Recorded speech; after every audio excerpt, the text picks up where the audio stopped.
Honesty is so important, and being on the same page as far as wanting children or not wanting children is also very important. Let's talk about this post from the True Off My Chest from a couple of weeks ago. She says, my husband got a vasectomy and didn't tell me. She says, throw away because my husband knows my name. I don't know what to do. So she's 31 and he's 32. She says, my husband, fake name Chris, and I have been married for 4 years, together for 6. When we first got together, we had several long talks about how we both wanted a big family. I wanted to be very upfront that child free is not an option. I said I wanted to have at least 4 kids. I'm an only child and I know how lonely it is. I also said I wanted to have them about a year or a year and a half apart so they could grow up close. He always wholeheartedly agreed to this and often made jokes like, whether we have 4 or 6, have as many as we want. It's your call since you pretty much have to do all the work. And on our wedding day, before we left the reception for our honeymoon, he whispered, can we get out of here and get started on baby number 1? I love how excited he seemed. To be clear, I didn't go off birth control until about 2 months after we were married, and I got pregnant soon after with our first daughter, Joy. Joy was a happy pregnancy, long birth, but she was a beautiful, healthy baby. She went through colic, which was trying, but other than that, she was a happy first addition, according to me. I noticed Chris became distant during my first pregnancy, but when I asked him about it, he just said he had a lot on his mind being a new father. He said he was still excited, but something changed. For reference, we both work full time.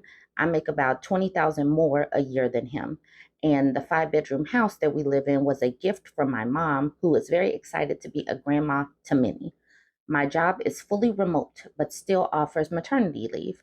I have a nest egg savings for emergencies and feel it's important to mention this because I know finances can be a major stress factor when it comes to having kids, but not for me and Chris. Then Joy came out perfectly. Chris had 3 months of paternity leave and was home with us for the majority of that time. My mom visited a lot and paid to have cleaners come. There were still a lot of long nights, and it was tough for me to breastfeed, but overall, nothing unexpected. Chris still seemed distant, but always helped with Joy. We have an agreed open phone policy, so I did check his phone quite often, but didn't find any sign of cheating. He goes through my phone whenever he wants to. I asked if he found me unattractive while pregnant, and he assured me no, he loves me, and he's excited for our family. Fast forward a year after. We're sleeping through the night, and I'm back to work. Saw my doctor and was cleared to try for bundle of joy number 2. I'm sorry. And Chris seemed very enthusiastic at this point. He even downloaded an app to track my fertility cycle so we can make the most of my ovulation times. We had a lot of fun, and he was always very passionate. But 6 months of trying with no pregnancy, I started to worry. I'd voice my concerns, and Chris would brush them off. So I tried to be patient. But then almost 2 years passed, and Joy is growing up by herself. I broke down to my mother crying, and she agreed to come with me to the doctor to get checked out. I was very emotional and scared, but the doctor assured me everything was fine and that I should be able to conceive without issues. I went to Chris with this knowledge, and he was very upset I went to a fertility specialist. I explained I thought something might have gone wrong during my last pregnancy, concerned that I was maybe blocked or infertile somehow. He said, why not wait and just let nature take its course? I said, our little girl is almost 3 and growing up by herself. I reminded him of our plans, and he just nodded and said, all we can do is try. I asked if he would see a fertility specialist, and he got angry, saying there's nothing wrong with him and we don't have the money for fertility treatments anyway. This confused me since we do have money. We have my savings and are doing pretty well. When he went to sleep, I decided to go through his phone again and went back through his calendar and call logs. I noticed about 8 months after Joy was born, there was a blocked day indicating he'd taken off from work, but it was in the middle of the week, and I don't remember any sort of special occasions behind why he'd take this random day off. I went through the call logs and found an office number about a week before, and when I Googled the number, a local business where you could get a vasectomy appeared. I couldn't believe what I was looking at. I instantly felt cold all over and then started to panic. I woke him up and confronted him. He just stared at me while I went off and admitted babies were harder. He just stared at me while I went off and admitted babies were harder than he thought, and he felt like my first pregnancy took forever. I couldn't believe it. I packed my things, Joy and her things, and drove to my mother's house. She is in distress with my sudden appearance and my inability to stop crying. I finally told her yesterday morning what happened, and she's just beside herself. I don't know what to do, but every time I think about how during sex, Chris would talk to me about giving me a baby, and he'd had the vasectomy the entire time. I feel so disgusted and stupid. I can't believe my little girl is going to grow up alone. Chris has been blowing up my phone, but I just keep letting it ring and haven't read any of the texts. Edit. To those saying I coerced my poor husband into agreeing to a big family, nope. I was always open and honest about my dreams. Told him it's okay if he wanted different things, and he not only repeatedly agreed and accepted, he also helped me plan, nest, and put together the nursery, and enthusiastically participated in conversations regarding having multiple children around friends and family, and always said we'd have at least 4. That was our number. Him getting a vasectomy behind my back was a complete shock. Also, we both agreed to the open phone policy. I never betrayed his trust by going through his phone since I always had his consent to do so and he has mine. We even have the same passcode. I never wanted to be in a relationship where we kept secrets from each other. I know other couples feel different, but this is another thing he always had 100% claimed he agreed with me on. I vaguely remember one week where he actually turned me down for sex, claiming he had a head cold and he didn't join me in the shower like usual during that time. I didn't think anything about it, and no, men never need a wife's signature to get a vasectomy. Raising children is hard. The initial stages of recovery, sleep deprivation, learning a new human form, is definitely challenging, and not enough people talk about it, and we should be talking about it because saying I want a big family and then reality hits and then it's like, oh snap, what is going on, especially probably to men who are not raised to be caretakers and do things to level the stress off of a woman. Yes, it could be a culture shock, but not communicating and lying is a great way to get divorced.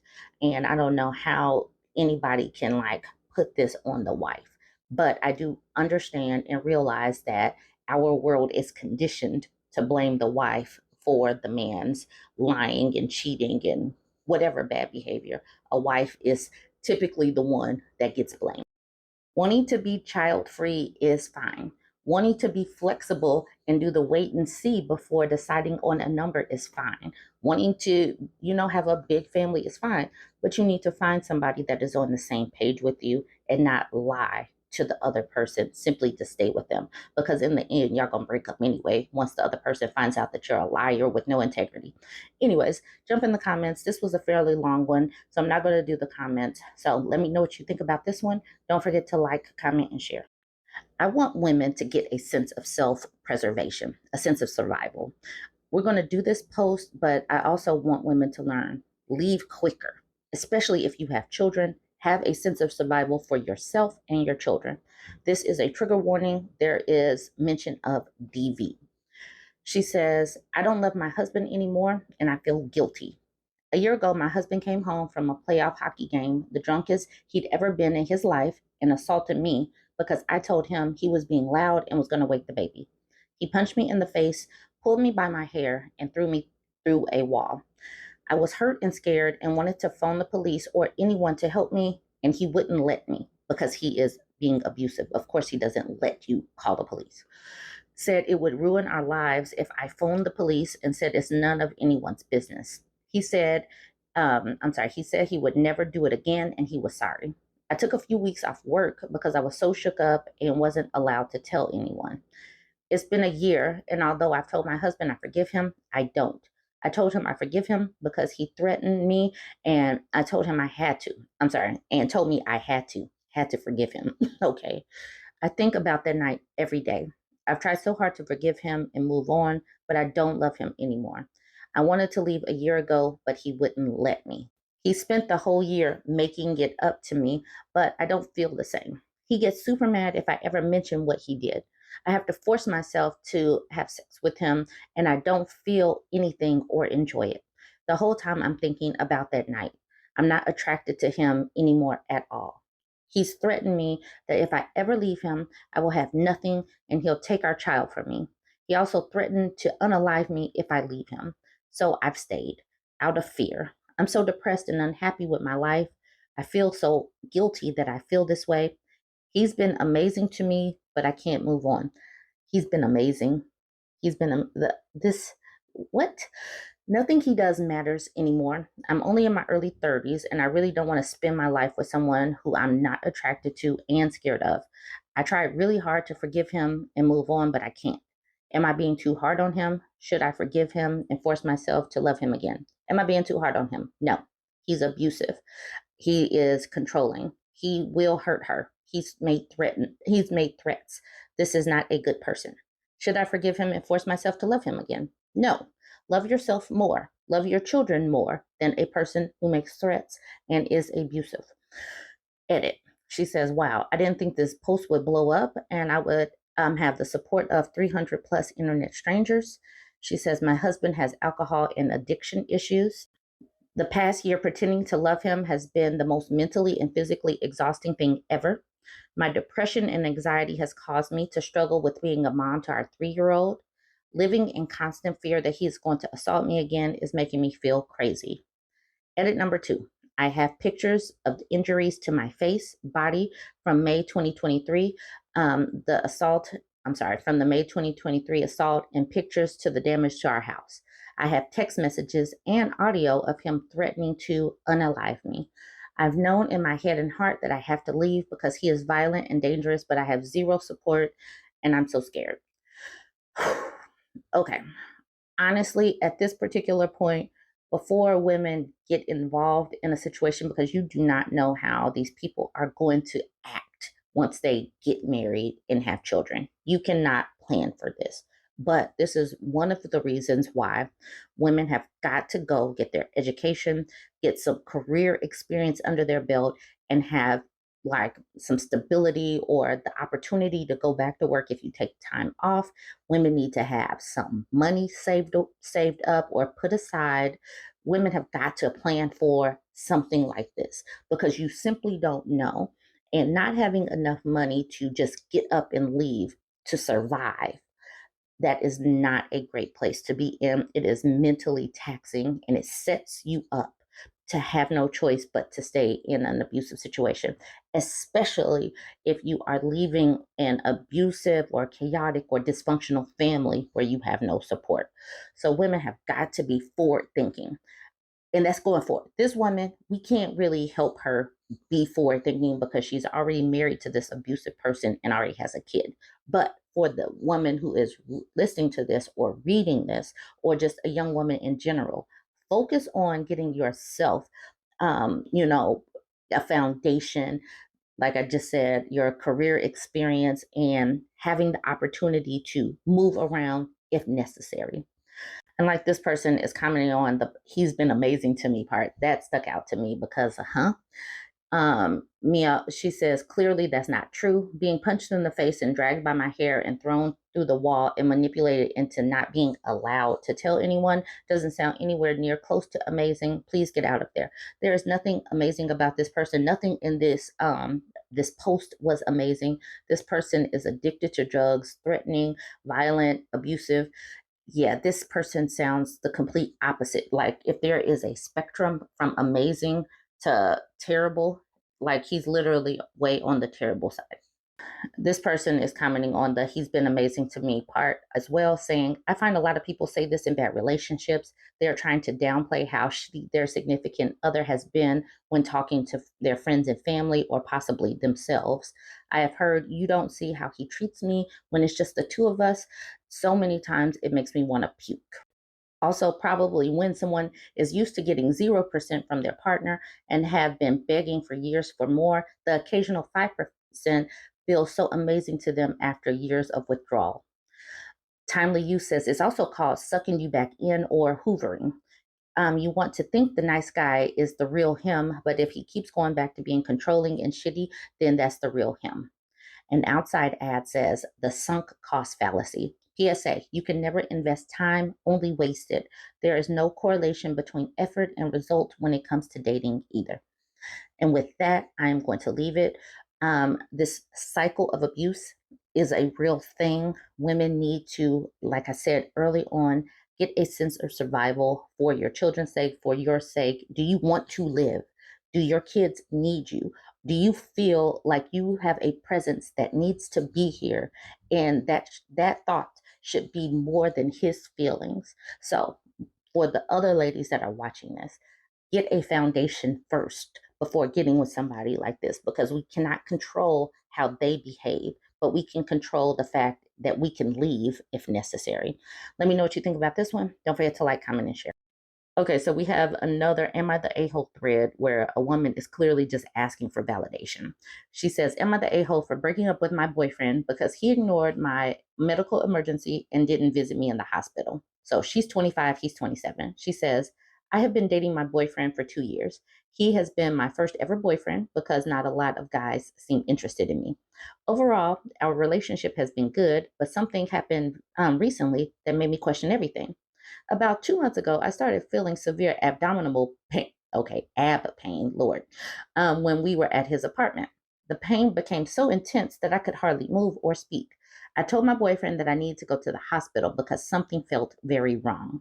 He dismissed my concerns, saying I was overreacting and that I probably just ate something. It was just something I ate. Despite my pleas, he refused to take me to the hospital or even call an ambulance. Instead, he suggested I lie down and wait it out. The pain kept getting worse, and I was scared, throwing up, and crying.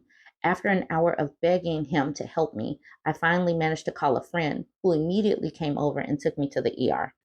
It turns out I had pancreatitis, which required immediate medical attention. The doctor said it could have been life threatening if I had waited any longer. My friend stayed with me the entire time, but my boyfriend didn't even check in to see how I was doing until the next day. He sent a brief text saying he hoped I was feeling better. I was in the hospital for 3 weeks. He didn't even bother to come see me.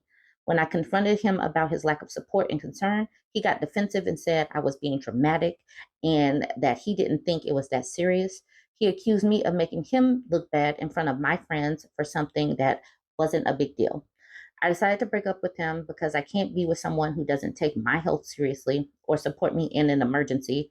Now, after we've been apart for a few weeks, some of my mutual friends are saying I overreacted and that he just made a mistake.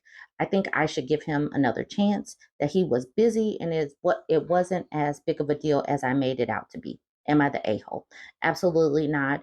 And this is just foreshadowing what would come if you had a baby and there was complications or you needed extra time healing, or if you got sick with some autoimmune disease later on that was triggered by stress of being with a sucky person, or if you broke a leg or your shoulder is not, whatever, it doesn't matter. This is foreshadowing what's to come. So leave a person like this alone.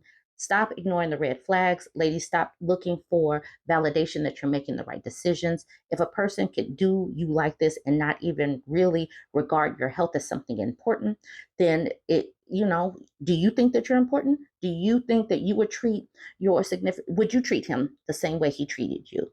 Would you tell a friend to stay with somebody who treated you that way? That's how you need to start asking these questions about whether or not you should be with somebody. And you're in your mid 20s. These people are not, why? They're not the prize. Why would you pine away over somebody like this? Leave this person alone, heal, get some self esteem, like build your self confidence back up, so that you will not even doubt yourself about leaving a person who is not interested in you being healthy and whole. Let me know what y'all think about this one. Okay, some of the comments. Not the a-hole. Yeah, no. 3 weeks in the hospital for nothing serious, said no one ever. I bet if he has the sniffles, he's dying. Better being single than looking after a piece of poop. This person says, not the a-hole. 3 days maybe if he has a demanding job, but 3 weeks, you made the right choice. And this person says, and get rid of those mutual friends. No one needs friends like that. The only thing that could excuse not visiting is incarceration, not even 14-hour jobs or COVID. All right, this person says, agreed. Wouldn't be shocked in the slightest. I bet if she asked them what he was telling them, she'd be shocked how wildly different the answers are. Army of Ants says, despite what is said, 3 weeks in the hospital is a long time. I don't give a gosh darn how busy you are. You make the time. Exactly. It doesn't look like anybody is considering her an a-hole. There's no way to consider this woman an a-hole. She was in the hospital. She needed support. This man didn't give her support. So why stay with this man? Y'all let me know what you think. Don't forget to like, comment, and share. And ladies, get a sense of survival. And if you are with somebody that doesn't support that, you need to leave them alone and leave quicker. Jump in the comments. Let me know what you think. Don't forget to like, comment, and share.